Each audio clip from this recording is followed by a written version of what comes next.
Good morning, good afternoon, and good evening, no matter where you're calling in from. We are very glad to have you here today for the first session of Music Biz's Common Ground webinar series for spring 2026. My name is Hendrik Bick. I'm with the communications team at Music Biz. Thank you all for putting up. We had a very late start. Thank you for the compliment on my shirt. I appreciate it. Appreciate you all being here today for today's session. Before we get started, I just have a quick couple of housekeeping notes in order to help you get through the best of today's webinar, as well as some Music Biz related notes. First and foremost, we use the chat here to connect with our presenters today, as well as with one another. In order to make the most of using chat, be sure to change your settings to everyone, so that way you can connect with both the fellow attendees and today's presenters. We will take Q&A at the end of today's webinar. For those, the best way to reach today's moderator is to drop your questions in the dedicated Q&A box on your Zoom dashboard. You'll click the Q&A button. The window will pop up on the side, and then from there you can type in your questions, and that will make sure that they get to today's moderator. As with all of our webinars, this will be recorded and posted to Music Biz's website by end of business today. There are two ways you can access those recordings, and we'll drop links for this in the chat later for easier access. But when you're on musicbiz.org, which is our homepage, you can navigate to the events section on the top tabs. From there, you'll click Event Recording Archive, and you'll get access to all of the recorded virtual events that Music Biz has done over the past 5 to 8 years. You can also access just the Common Ground webinar series recordings by navigating to the Educate tab at the top of musicbiz.org.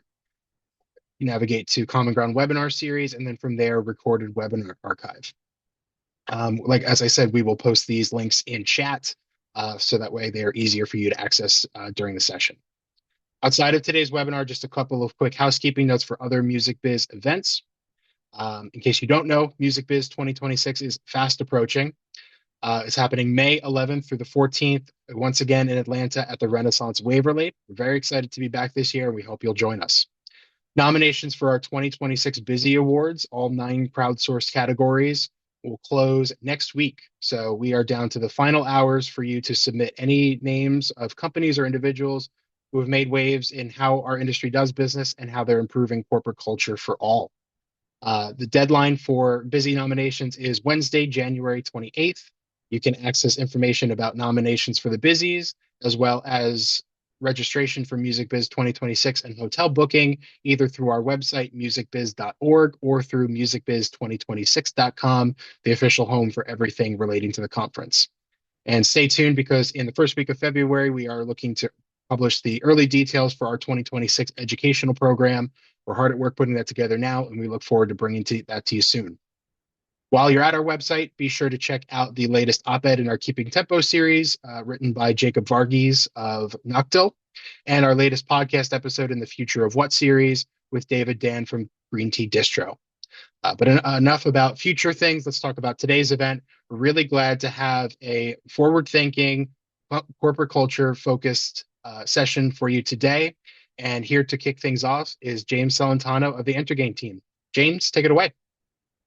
Thanks, Henrik. It's really great to be here. I'm so excited to have this conversation with the Music Biz community, and really excited to have with us Louis Posen and Kenysha Bartee. Louis is the founder of Hopeless Records, and Kenysha runs the people and culture function at SoundExchange, both companies that I'm sure everyone on this call is familiar with and admires. I'll give just a quick introduction on myself, and then I'll turn it over each to Louis and Kenysha to introduce themselves. I'm James Celentano. I'm one of the co-founders at EnterGain. We work with companies to gain talent.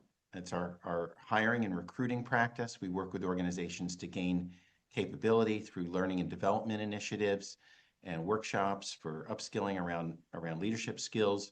And we work with organizations to gain scale, looking at strategy, best practices, org structure, alignment around values, mission, vision, et cetera. So really excited to start this conversation around working with purpose and high performance in your organizations, and just so thrilled that Louis and Kenysha agreed to join the conversation, because I've long admired how they run run things in their businesses. So, Lewis, why don't you give a brief introduction of yourself and Hopeless Records?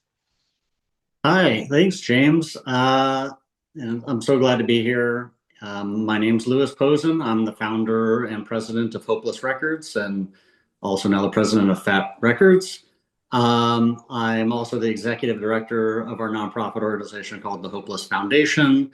Hopeless is an independent record label located in Los Angeles. We're now in our 32nd year.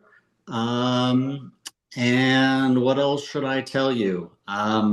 You've been I on a bunch love of tours, long walks Lewis. on the beach and red wine and making a difference in the world. Happily married and have a amazing 18-year-old daughter. Awesome, Lewis. Thank you. Kenysha, you're up.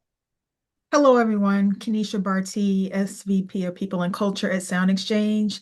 I've been with SoundExchange for over 3 years now and been in the human resources, people and culture space for about 13 years. Prior to that, I was an attorney working mostly with contracts. So, and definitely had some history in the music space even prior to SoundExchange.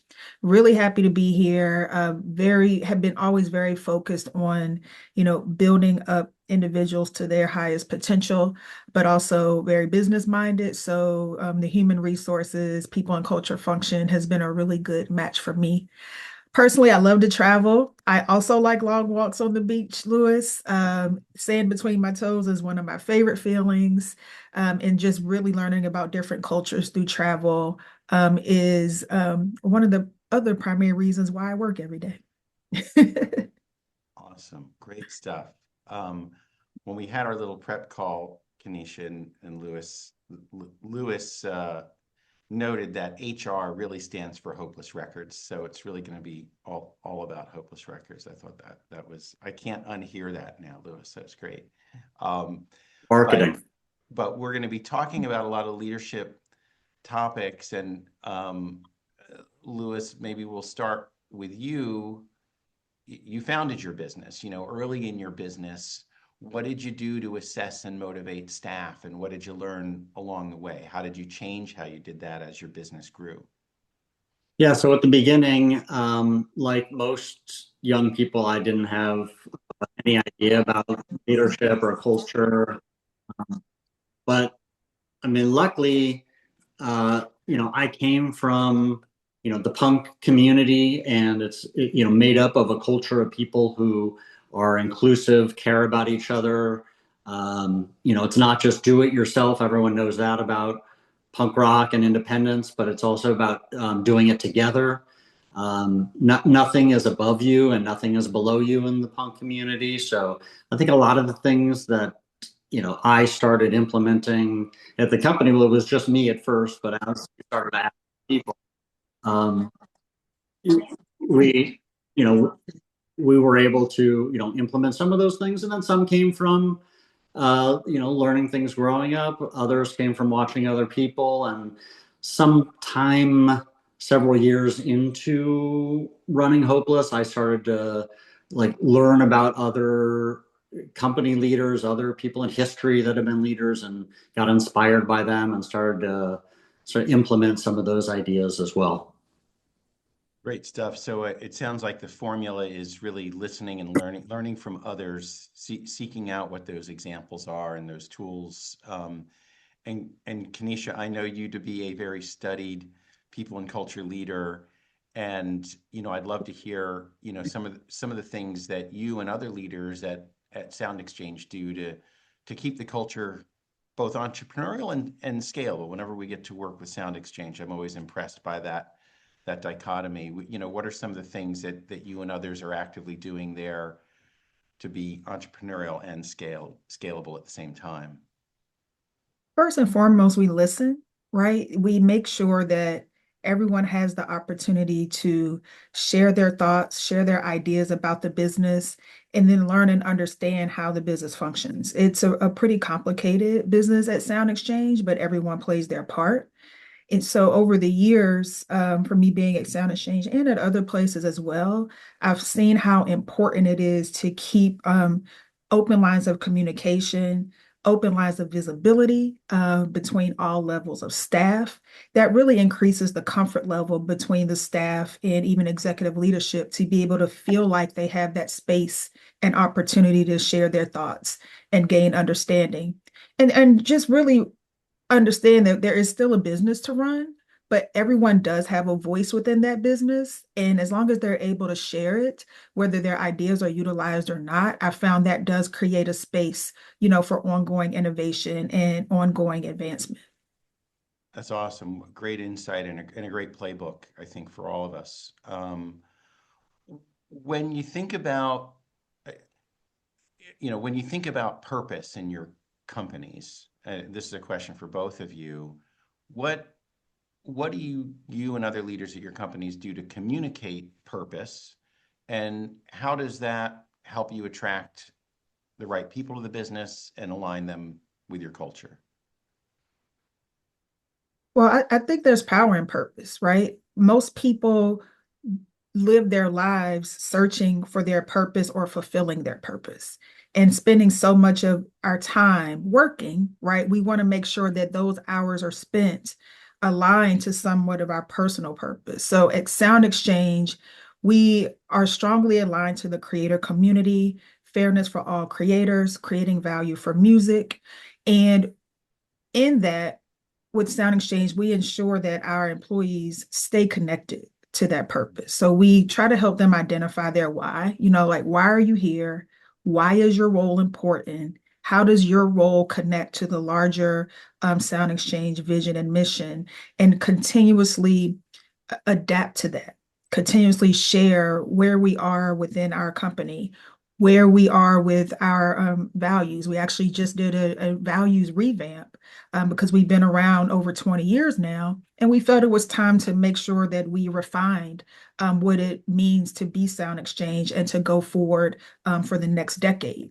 And we used our internal employees to really focus in on that with dozens of focus groups, dozens of employee participation, James is very familiar with.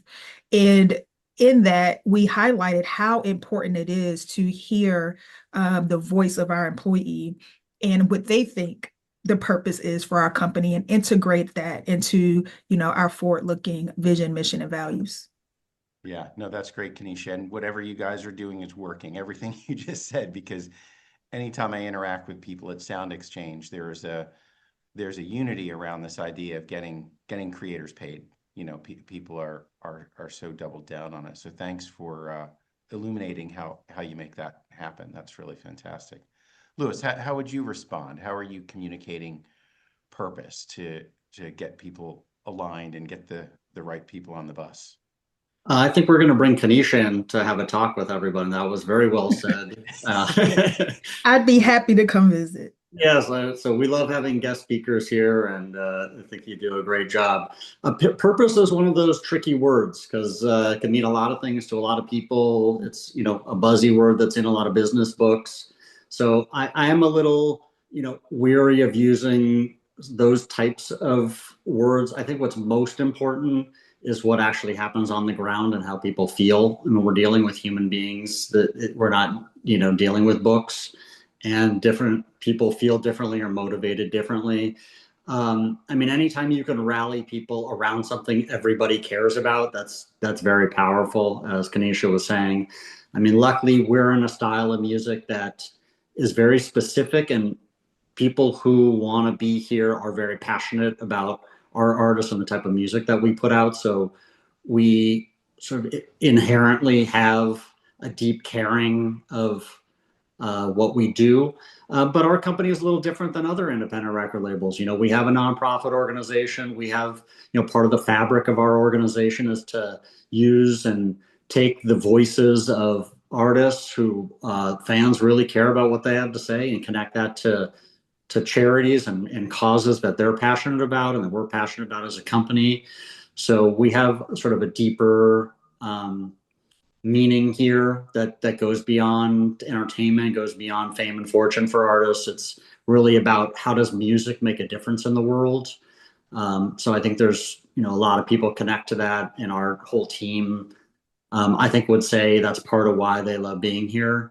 But I think what's also important is it's not.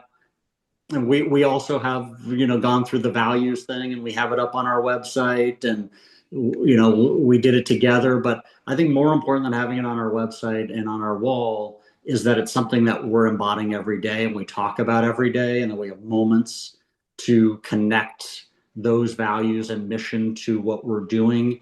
Otherwise, it's just something that Google's going to put on their website, but not actually something people believe in on a day-to-day level. Mm-hmm. Yeah, it's a theme I'm hearing from both of you, is you have to it has to be active. You have to somehow activate it and talk about it. And as you were saying, Kenysha, get everybody's voice into these values, mission, purpose kind of conversations. And I guess, Kenysha, you said earlier, we're running a business too. Lewis also, you've had the foundation for a long time. You started that early in the history of your portfolio of enterprises there. But you need to perform, right? Can you have a high performance company without purpose? Can those things be separate? What are you guys feeling about that? I'll let you take that first, Lewis. I've never run another business, so I don't. Maybe it depends what you call high performance or what you call success.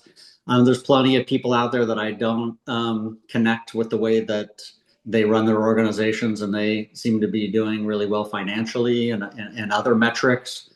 I don't know. For me, it's about us being our best. We're not really competing with anybody else except ourselves. And I don't feel I could authentically, lead or be a part of a team where we're not doing something for a deeper meaning that goes beyond ourselves. Other organizations probably can. I find that I wouldn't be running things the way that felt right. I wouldn't be happy. Others wouldn't be happy. It probably could have short-term success, in my opinion, but not be sustainable. But yeah, there are plenty of examples out there that probably someone out there thinks, oh yeah, that's high performance, and that they don't have a purpose, or their purpose is survival of the fittest, or whoever can make the most money or get the highest title. So I don't know. I think you got to do some self-reflection on who you are and who your organization is. I love that. Yeah, I tend to agree. I think that high performance is amorphous. And I do think you can have individuals that perform at their best without purpose, right? Because you have people that are just going to try to do their best every day. And you have others that might be okay, with a middle of the road type of performance, so on and so forth. But as far as that then helping the company, you have to have some type of consistency across the board and some type of vision of where we are going to ensure that everyone may be able to operate at their highest performance level, to give them the resources, the tools, the know-how, the coaching to be sustainable, as Lewis mentioned. And once you do that, you can get everyone consistently on a similar path and at a similar performance level for us to get to where we need to go. And that's where that purpose comes in, right? And sometimes you have many purposes, right? You might have a big purpose for a company, but each department, each team, they have that thing that they can aspire to that then helps build the blocks for the company to be successful. So I don't think you have to always go after that big purpose or that big vision. That's why you need good leaders, all the way along the chain, to help people grow and understand, even in their smaller teams or smaller departments. That's great. Thank you. Let's pivot to those moments where you're finding the right people. You said something great the other day, Lewis, when we were prepping. It was like, well, you manage things, but you lead people. And I'm always struck whenever I get to do recruiting for Hopeless. You and your team ask great questions, unexpected questions. And so what are some of your go-to interview questions that you use and what are you listening for in the responses? Whatever you're doing is working, because you have always attract great leaders at Hopeless. Yeah. So we always hire on character. We think people could learn skills. It's always nice when someone has a lot of experience at something, but it's really hard to teach someone to be a good person, to be trustworthy, to want to work hard, to be a team player, to want the company to succeed, not just to have personal success. So character is always the top thing. The questions I always ask are ones that James says, "Hey, that may be on the borderline of what you're allowed to ask." So you could correct me if I'm, if I'm not supposed to say these type of questions. But I always ask questions that get to the heart of character, like what's important to you. What are the kind of values you have? What did you learn from your parents? Or like what of those things do you still feel strongly about, or which of those things have you rejected? Things like that. I often ask about relationships too, and where do you sit in your group of friends and relationships, and problem solving within relationships. Those are the types of things I'm interested in. That's great. No, thanks. And Kenysha, I'll ask you a different version of the question.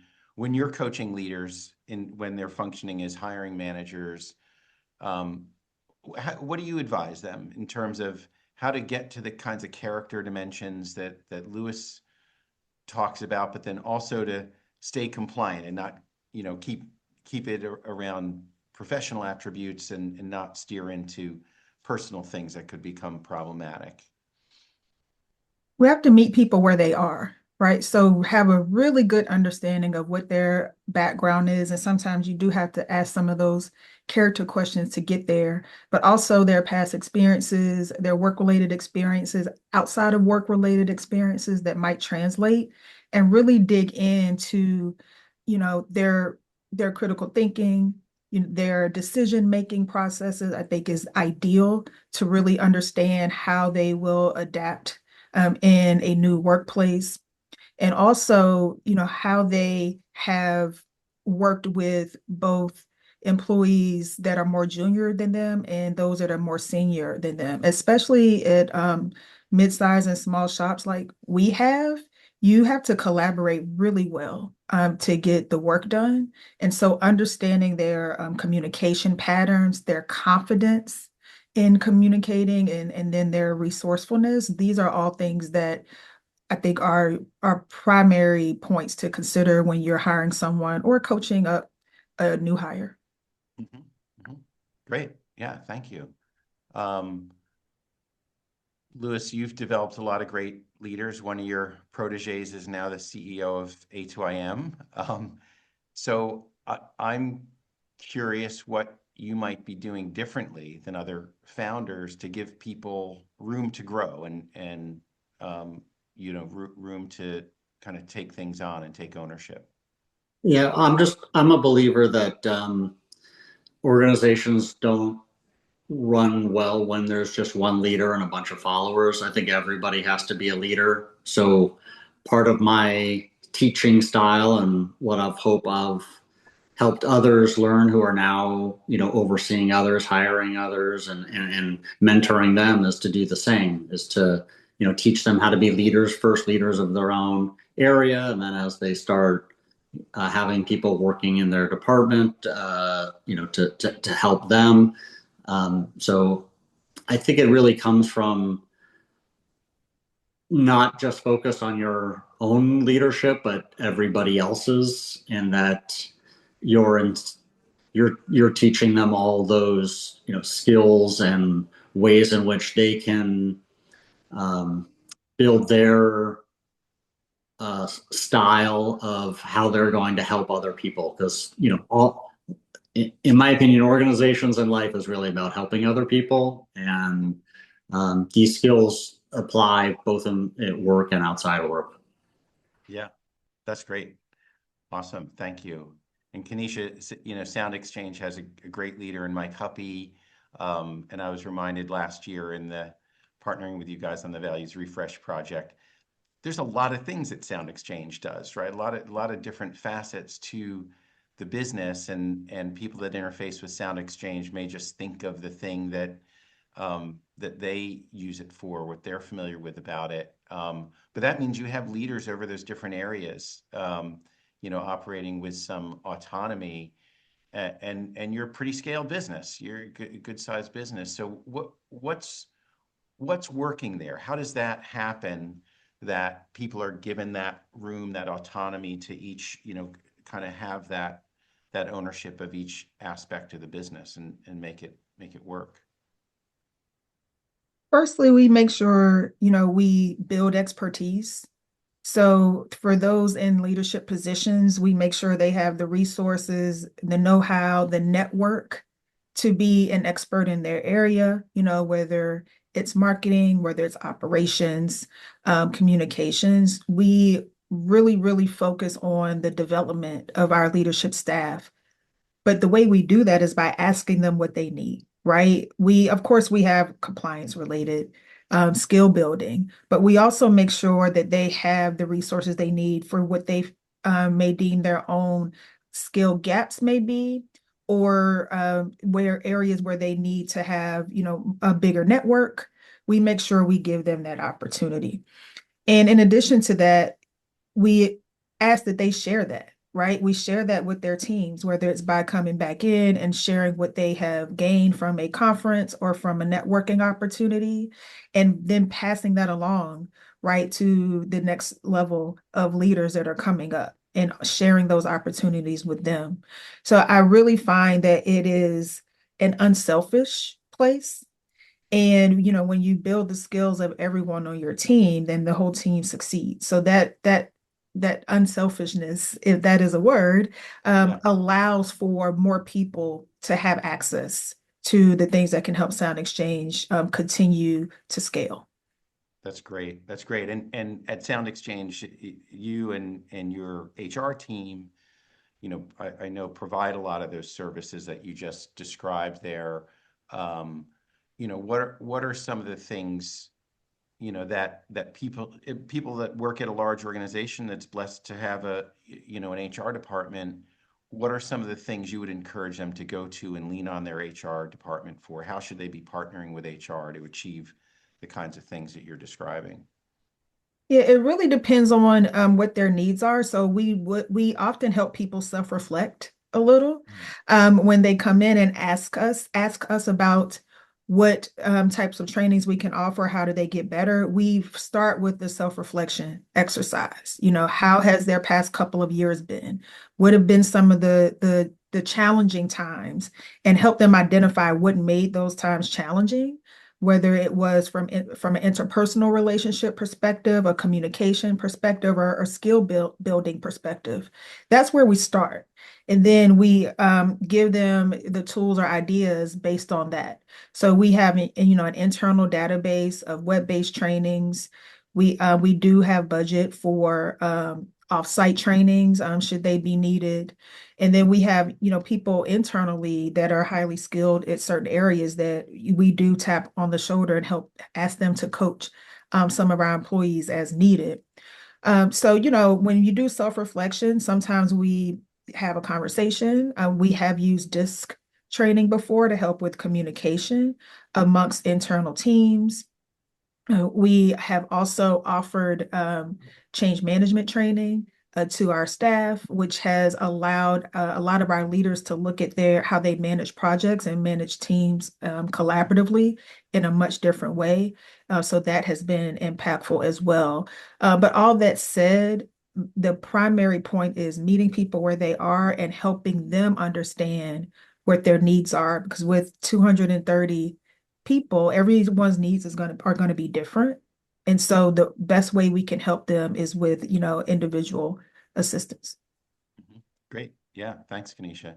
And Louis, you by all accounts run a company also with a great culture, and you're doing it without an in-house human resources function, even if Hopeless Records acronym is HR.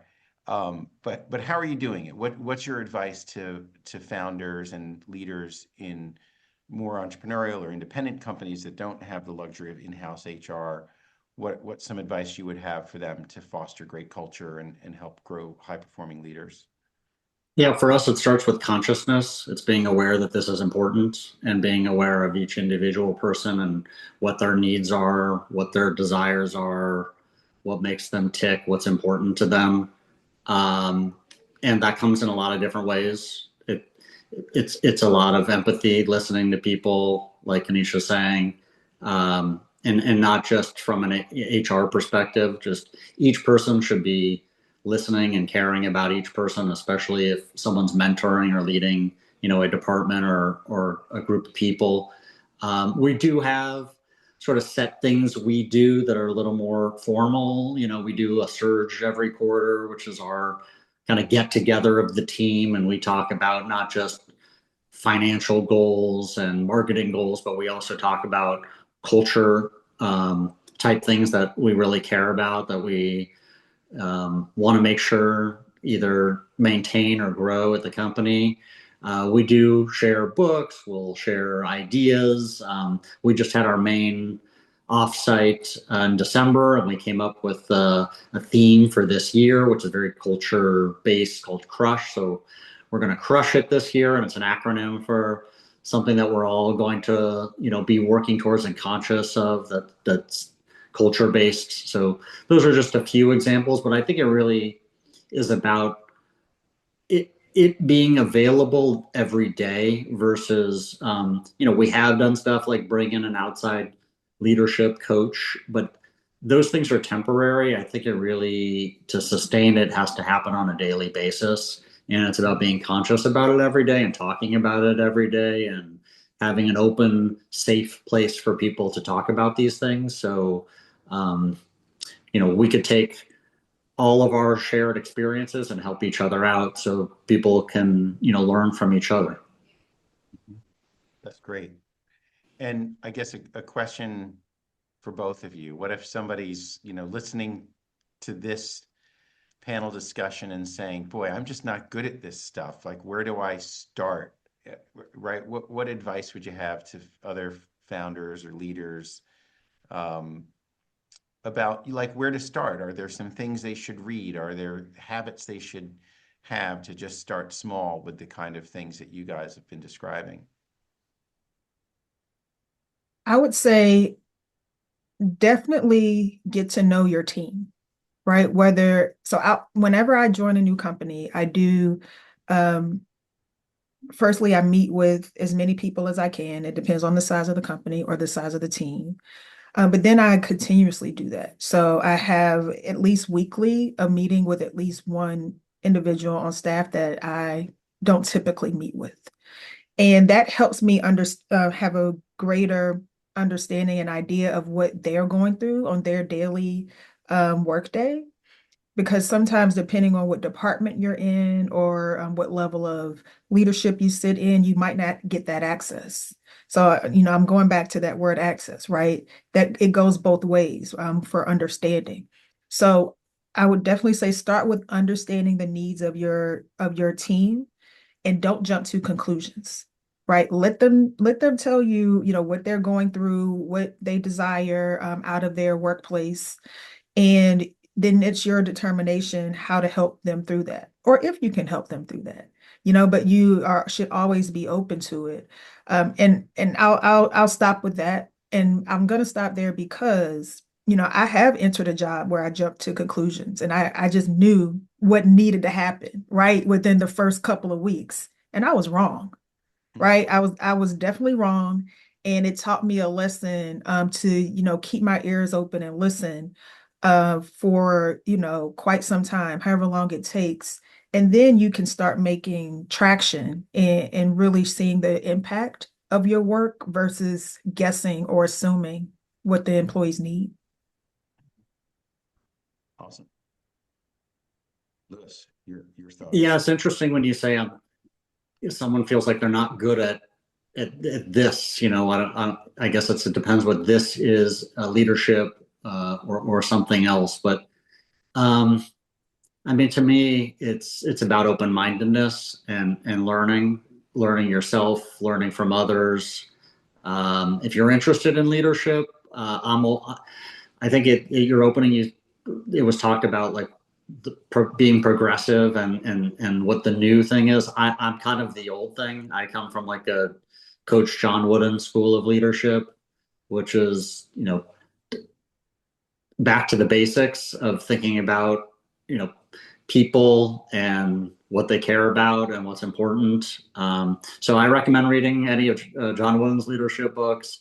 I love Jim Collins' Good to Great. I like the Four Agreements. There's a million of them out there. You could go all the way back to Socrates. He's got a lot of really good leadership ideas. These aren't new things. I mean, human beings and the way they work have been around forever. It's just a matter of which of those things connect with your authenticity, who you are. The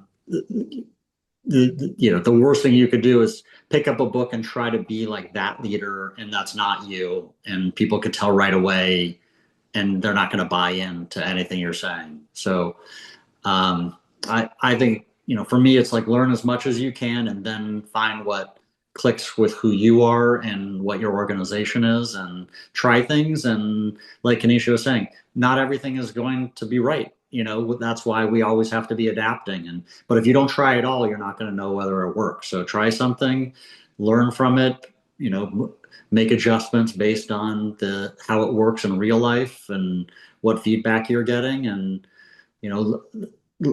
work in life is an ongoing journey of continual change and continual, how to improve yourself and your life and the world based on what you learn. Great stuff. I love that action. Can I add something, James? Excuse me. Yeah. So I didn't get to share, what books to read, and Lewis gave you lots of them. And I definitely agree with him that humans haven't changed much from the beginning of time. So many of the original teachings still hold true. I will share unconventionally. I have been looking at a lot of HR memes, Instagram posts that parody HR, and movies that parody HR, one of them being Severance. They have quite a few references to human resources and how people perceive the function. And I have been taking some of my cues from that recently, to be honest. The pizza party phenomenon, everyone loves food, and that's going to make everything better, right? In the organization, we all know that's not true, right? But does it provide an experience? Does it provide an opportunity to build community amongst your employee base? Absolutely, it does, right? And so I have been finding humor in some of those things, but also taking small cues from what is not landing as well with the general population from an HR perspective, and trying to put a spin on some of those things. And so I get a chuckle out of those sometimes. That's great. I love it. Well, we like to go axe throwing, Kenysha. So if you guys want to go a competition on axe throwing, SoundExchange versus Hopeless, we'll take you up on that. We will do that. We competed with legal. HR competed with legal just a couple months ago, and we did pretty darn good. So we're going to take you up on that. Now that I know that you guys have ringers, I don't know. Awesome. I'll do one more question and then we'll turn it over to questions from the crowd here. How are you using your company's, your compass, however you think of that, values, mission, purpose, whatever it is? How are you using that to make good decisions about how the company should use AI or not use AI?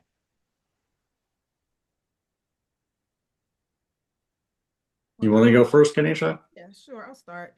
So, our vision is, to create a world where all music is valued. Our guiding star is always fairness for creators. And so we are a company that houses a lot of artist data, personal information, financial information, and it's our duty to protect that information. So from an AI perspective, we don't use external AI within SoundExchange, but we do utilize some AI tools that are what we call our walled garden. So we just make sure that whatever we use is built internally, such as a Microsoft Copilot. We do use that quite a bit. And there are also some other AI tools that we use throughout our other processing functions. But again, all of those are internal and they're not exposed to public accessibility or any external open AI platform. So we do find value in it for efficiencies, for it to be more effective, but we are very, very cautious about the the external use of AI. Great. Yeah, AI is it's two letters, but it's a very broad concept. It's sort of like saying internet. What do you guys? How do you connect values to the internet? Clearly, the hot topic is AI music and large language models creating music. As a organization that represents artists, we're clearly against anything that's replacing human created works. But I think the more challenging part that you might be talking about is like internal AI and how we can use tools to I don't know, help create marketing plans or organize our metadata, things like that. And that's an ongoing conversation. Our values are really talk about it as a team. We've talked about it at our surges. We're testing some things out. We're talking about the parts of it we like, the parts of it we don't like, and we're going to settle on things that work for our team. Amazing. Thank you. I'm looking to see if we have questions. Henrik and Alana, maybe I'm not looking in the right dashboard, but if there's questions I'm missing, feel free to chime in with them. I'll ask another while we're waiting. What about if somebody's saying to themselves, well, this is great, all this great stuff about leading with purpose, and what if I have a boss who's really terrible at this stuff? What if I'm working for somebody who's just not good at it? What advice do you have for me? How do I at least make the most of that environment and at least provide a good environment for the people that report to me? I would start with building confidence. You have to be confident in the work you do and your place in the world, irrespective of where you work, right? Just knowing who you are intrinsically really helps you to better interact with, anyone, whether it's inside of work or not. A tactic I could recommend is to always have an agenda going in for yourself. So definitely if there's someone difficult, your manager's difficult, is the example you gave, make sure that beforehand they know what you want to talk about before you walk in the room, because you never know why they're being difficult, right? Their empathy thing has to come into play for you as well, right? It might not be about you as an employee. It could be something they're dealing with at home, work, or otherwise. And taking away the anxiety of the meeting for them by them understanding what's on the agenda, what do we need to talk about today, could make the difference, right? And there's dozens of other tactics that could be recommended, but without any context as to a particular situation, I would say be confident and know what needs to be accomplished during that meeting to, assist with your confidence. You're giving me hope, Kenysha, on the days I'm a little off. There's hope for me. Someone on my team might be a little empathetic with me. That's good. That'll get me through. My easy answer is switch jobs, but the more challenge that is an option, right? I mean, yes. There might not, I don't know what the alternatives are for somebody, but being at a place that you don't feel is right for you, especially if it's an ethical thing, values thing, you're not doing any favors to them by you being there and having counter philosophy, values, principles, and you sharing something different with different members of the staff and creating, pockets of different goals and different purposes. So I don't think that's a healthy thing for you or the company. What I would say is there's always challenging people, and no one is a perfect leader. So I like what you said. How are you going to figure out how to make it the best it could be? Because things turn out best for the people who make the best of how things turn out. Life isn't perfect. We only have a set of cards, and it's how we play them. And so, I the center for me for all relationships, whether it's people that you're leading or someone's leading you, is trust. And I think if that boss who is not good at leadership, you build trust with them, they're going to start to listen to you. They may not make all the changes you want them to make, but they may start to move in a direction that's better for the for the leadership of the company. Is that everyone's job to make the boss the best that they could be? I think it's our job to make the whole organization the best it can be. The second thing you could do is build that trust with your team. Make sure your team is, solid, working well, working hard, on task with the mission, and don't let the other people that are sort of negative or have these issues, other people in the organization have these issues affect you. What I don't think is good is to get your team sort of against them, because that's not helpful. Mm-hmm. Mm-hmm. That's great. No, that's really, I like how you started though. Look for another job. Get a job at Hopeless or SoundExchange where they have good leadership, right? But I'm sure there's someone who would work here that doesn't like our culture and our leadership style. There's not a fit doesn't mean one's right and one's wrong, in my opinion. There's ones I don't connect to, and I would say, probably aren't sustainable or probably aren't healthy for individuals. But I don't want to spend my time judging those people in organizations. I'd rather spend the time on how to make ours the best it could be and finding the right fit so those people can thrive in their careers. Yeah, that's great. Last question here. Oh, and I think we just got one in the Q&A. So last question for me. We've talked a lot about culture and values and purpose. What are you doing to hold people accountable to performance, right? So, assuming you're doing the right things and setting the tone for culture and purpose, but you have folks who are not performing, how do you handle that? Is it related to purpose, or is that a different lane entirely when you have to nudge people along to perform at a certain level? You can start. One of the more challenging ones. That's why I'm going to have Kenysha answer it first. Look, we're ping-ponging that one back and forth, huh? So I would say for us, what we first do is make sure everyone knows for sure what we expect from them from a performance measure. From OKR, objectives and key results perspective, from a behaviors and competencies perspective, standards of process, KPIs, whatever you want to call them on your team. We make sure that all employees have the resources and the access to those things so that they know what the expectations are. We've been really keen on that, right? It's very hard to tell someone they aren't performing well if we haven't set the expectation for them.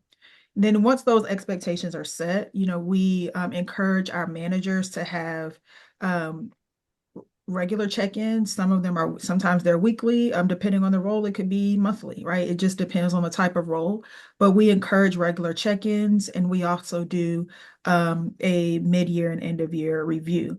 Now, those are the tactical things, right? But, from a perspective of aligning to the purpose, we're always trying to make sure that when we set those expectations, it lines up to the overall mission of SoundExchange. And and that's still a work in progress for us. But we are really confident that once everyone truly understands how their job, no matter how big, no matter, what level, how that lines up to the mission of SoundExchange and how it impacts the creators, that reinforces the purpose for that individual alone. And it gives them the fuel to continue to want to do well every day. And so that is kind of our pie in the sky go after right now, lining each role to our vision. I love that. That's great. Lewis, did you want to add anything to that? Yeah, it's very well said. It's a challenging area because we're all trying to set mutually agreed upon expectations. It's hard to do that on every single thing that somebody is doing. Someone is always going to not meet an expectation. That's just part of life. What we try to do is create an environment that people realize that. And so it's not really about a consequence for not meeting an expectations. It's a natural, normal discussion that doesn't have to have fear based in it or discomfort based in it. Now, that being said, we are human beings and tend to like to avoid conflicts and uncomfortable conversations. Some people are more sensitive about that than others. But it's just something we have to be conscious of, talk about, but as much as possible, create an environment company-wide and within each department that this is a safe space. We could talk about anything. We could talk about things going well. We could talk about things not going well. And in fact, what I always say in our company meetings is the discussions about things not going well is where we're going to learn the most, and where we're going to learn how to become a better team and help our artists develop their careers and help us raise money for important causes. And so if we avoid those conversations about the mistakes we're making and the things that we're not doing well, we are holding ourselves back from reaching those things we all care about. Great. Awesome. Thanks, you guys. We've got 2 questions now. The first one is from Guillermo, and he says, "Hello, everyone.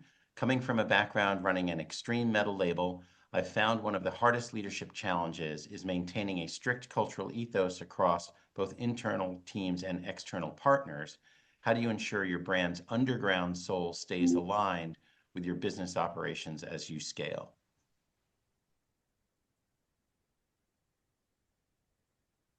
You can take that one, Luce.